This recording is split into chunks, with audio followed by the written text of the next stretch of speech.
In security, not all assets are equal. Understanding that difference is what value classification is about. Value classification is the process of identifying assets and assigning them a level of importance based on the impact their compromise would have. It answers a simple but critical question. If this asset is lost, exposed, or disrupted, how bad is it? Security decisions become much clearer once you can answer that honestly. Let's start with an important principle. Security resources are always limited. Time, budget, people, and attention are never infinite. Because of that, protecting everything equally is not just inefficient, it's unrealistic. Value classification exists to help us focus protection where it matters most. At its core, asset value is about impact.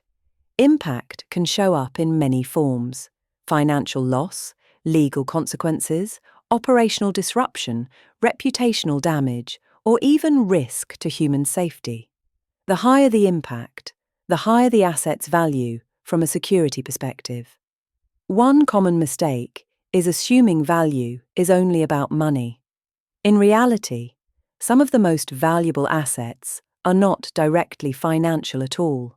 For example, encryption keys may not have a visible price tag, but losing them can compromise entire systems. Customer trust has no fixed dollar amount, but once damaged, it can take years to recover. To classify assets properly, security teams usually look at three foundational dimensions: confidentiality, integrity, and availability. First, confidentiality impact. Confidentiality answers the question: what happens if this asset is exposed to unauthorized parties? Some data is meant to be public. Other data is private, sensitive, or strictly confidential. Leaking internal documentation might be inconvenient. Leaking customer personal data can trigger regulatory fines, lawsuits, and loss of trust. Leaking credentials or cryptographic keys can lead to total system compromise. Assets with high confidentiality impact are typically classified as high value. Second, integrity impact. Integrity is about correctness and trustworthiness. What happens if this asset is modified, corrupted, or tampered with? For some assets, small errors don't matter much. For others, even minor changes can have serious consequences. Think about financial records, medical data, system configurations, or software updates. If attackers can alter these assets, the damage can be severe, even if no data is stolen. Assets with high integrity requirements often need strong controls like validation, change tracking, and access restrictions. Third, availability impact. Availability focuses on access and uptime. What happens if this asset becomes unavailable? Some systems can be down briefly with little impact. Others are mission critical. An internal wiki being offline is inconvenient. A payment system being offline can halt business operations entirely. A healthcare system being unavailable can put lives at risk. Assets with high availability impact are often protected with redundancy, monitoring, and recovery plans. Value classification looks at all three dimensions together.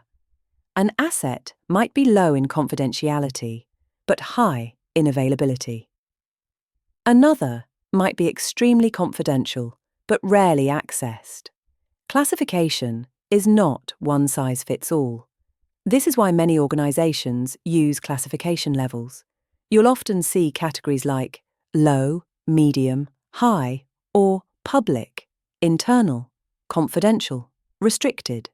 The exact labels don't matter as much as consistency and clarity.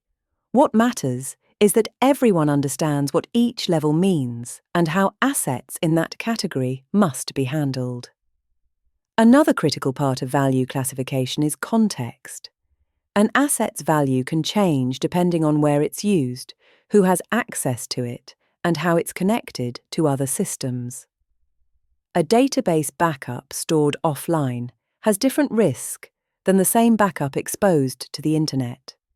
A test environment with real production data suddenly becomes high value, even if it wasn't intended to be. Attackers understand this context very well. They look for assets whose value is high, but whose protection does not reflect that value. That mismatch is where most serious security incidents begin. This is also why value classification is not a one-time task. Systems evolve, data grows, new regulations appear, business priorities change. An asset that was low value last year may be high value today. Strong security programs regularly revisit asset classification and adjust controls accordingly. At a deeper level, value classification connects strategy to execution. It informs which systems get hardened first, which logs are monitored closely, which incidents trigger immediate escalation. Ultimately, value classification is about respect for reality. It accepts that not everything can be protected equally, and it provides a rational way to decide what matters most.